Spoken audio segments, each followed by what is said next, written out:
नमस्कार मंडळी, पुन्हा एकदा स्वागत आहे सुष्मिताच्या ब्लॉगमध्ये.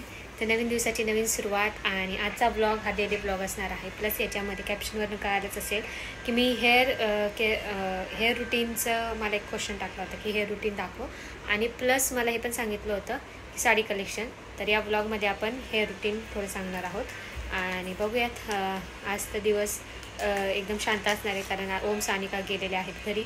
जी कामं होती ती झालेली आहेत. आज दिवसभर आमचं वर्किंग पण असणार आहे, त्यामुळं बघूयात आता दिवसभर काय करते. तर चला ब्लॉगला सुरुवात करूयात.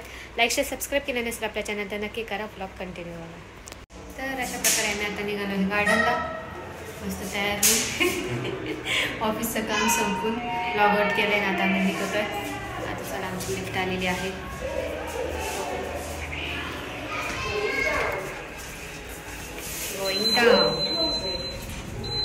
आता निवांत चाललोय. दिवसभर घरात बसून बसून कंटाळा येतो. रात्रीचं असं वाटतं कधी रात्रीचे 6-7 वाजतात आणि बाहेर निघतोय. आणि मग हे जातात ॲज युज्युअल टेबल टेनिस खेळायला. मी थोडंसं गार्डनमध्ये बसते निवांत. गप्पा टप्पा होतात मित्रमैत्रिणींसोबत. मग ते झाल्यानंतर येतो घरी आणि मग स्वयंपाक वगैरे करतो. पण जरा मग बाहेर आली की जरा बरं वाटतं. नाही तर दिवसभर ड्युटी चालू असते त्यामुळं काही दिवसभर यायला भेटत नाही. आणि दुपारचं कसं ऊन असतं त्यामुळं उन्हाचं येऊ शकत नाही. आणि सकाळी सगळं स्वयंपाक वगैरे बाकी गोष्टी करायच्या असतात. हे निवांत असतात हे सकाळी नको. चला आता आम्ही चाललो आहे. थोडं वॉकिंग पण होतं खाली आल्यानंतर. मग आम्ही येतो खाली. फिक्सच टाईम केलेला आहे आम्ही 6-7 वाजता यायचा.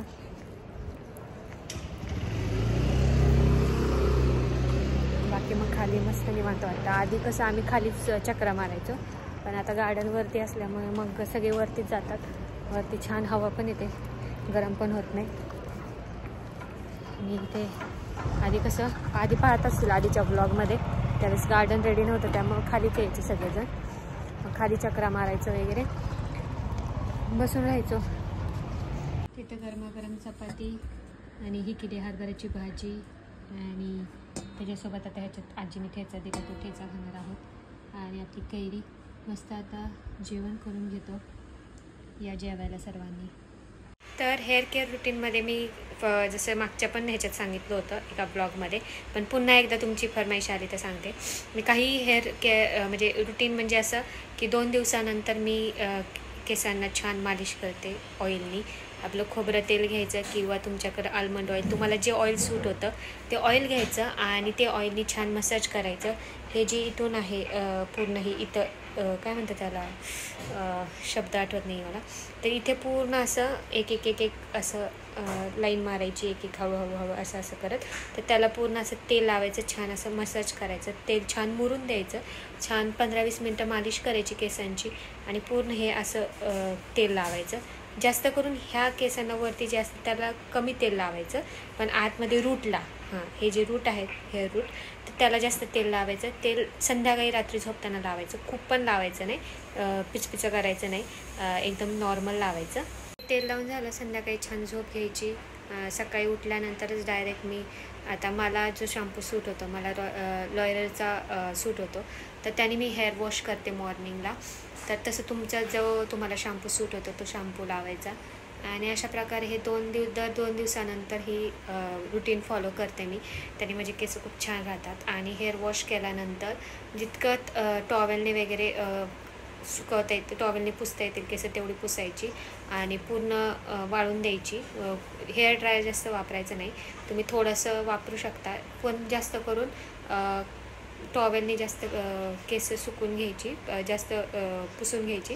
कारण त्याने काय होतं, डायरेक्ट हेअर ड्रायर डायरेक्ट ओल्या केसांवर हे केलं तर केस रफ होऊन जातात आणि मग त्याच्यामुळे काय होतं, केस खराब होतात. तर आधी टॉवेलने छान केस पुसून घ्यायची आणि मग तुम्ही हेअर ड्रायर वगैरे त्याने केस सुकू शकता. अशा प्रकारे मी फॉलो करते. तर असं सिम्पल हे रुटीन आहे माझं. मी काही वेगळं ऑइलिंग वगैरे असं लावतात ना काही लोक, तर तसं काही करत नाही. हेच मी फॉलो करते 2-3 दिवसांनी. तर ते तुम्ही फॉलो करू शकता आणि छान रिझल्ट आहे. माझ्या केसांना काही प्रॉब्लेम त्यात आला नाही आहे. छान हेअर्स चांगले ग्रोथ पण करतात, गळत वगैरे नाही, व्यवस्थित आहेत.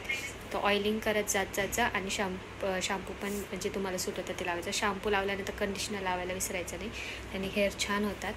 तर चला आपण कमेंट रीड करूयात. मागच्या याच्यामध्ये नितीन यांची कमेंट होती की व्हेरी नाईस व्लॉग, ती रिॲक्शन व्लॉग लवकर टाक. हो, लवकरच येणार आहे. प्रेग्नेन्सी व्लॉग शेअर करना, प्राचींची कमेंट आहे. तर नक्कीच मी ट्राय करेल. गौरी यांची कमेंट आहे खूप छान व्लॉग दी, थँक्यू सो मच. त्यानंतर संध्या साळुंके यांची दीदी रिॲक्शन व्लॉग लवकर टाक, एक्सायटेड आहे आम्ही व्लॉगसाठी. तर मी सांगितले आज उद्या येऊन जाईल व्लॉग, त्यामुळे स्टे ट्यून. आणि अरुण यांची कमेंट आहे युवा तायडे 6-16 मिनटं तायडे सर्वांना दाखवते, देखो मैंने दिमाग की बत्ती जलाई. मी काय बोलतो, तायडे मिनटंच खाल्लं होतंस का?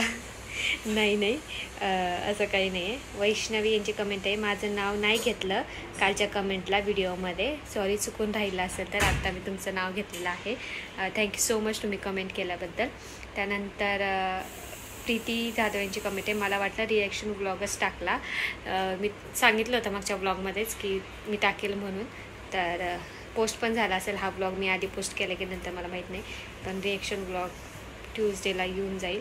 नाही तर अरुण यांची कमेंट आहे की डिझाईन दाखवणार नाही, ते ब्राउचर जेव्हा प्रिंट केलं तेव्हाच दाखवलं डिझाईन समजली. ॲक्च्युली माझा व्हिडिओ त्यांचा आधी घेतला होता, त्यावेळेस मला माहिती नव्हतं की ते डिझाईन दाखवणार नव्हते. नंतर माझ्या ब्लॉगमध्ये ती डिझाईन दिसून दिली. असो, बाकी थँक्यू सो मच, तुम्ही खूप छान कमेंट केले आणि असेच कमेंट करत राहा. आणि मलाही माहिती आहे तुम्ही रिॲक्शन व्लॉगसाठी खूप एक्सायटेड होता. मे बी मी पोस्ट केलेला असेल हा व्लॉग टाकायच्या अगोदर, किंवा हा ब्लॉग पोस्ट केल्यानंतर टाकलेला असेल, तर त्यालाही भरभरून प्रेम द्या. तर चला, आजचा ब्लॉग तुम्हाला कसा वाटला, हे रुटीन कसं वाटलं, आणि तुमच्या सगळ्यांच्या कमेंट्स रीड केल्यात. एखाद्याची जर कमेंट राहिली असेल तर नेक्स्ट ब्लॉगमध्ये नक्की मी ती वाचेल. वाईट मानून घेऊ नका, कारण काय होतं संध्याकाळपर्यंत मी संध्याकाळी झोपताना ते कमेंट्स रीड करते आणि काहींची लेट कमेंट येते, त्याच्यामुळे ते ब्लॉगमध्ये घ्यायचं राहून जातं. तर ठीक आहे, चला, thank you so much for watching blog. भेटूया पुढच्या ब्लॉगमध्ये, तोपर्यंत तुमची काळजी घ्या.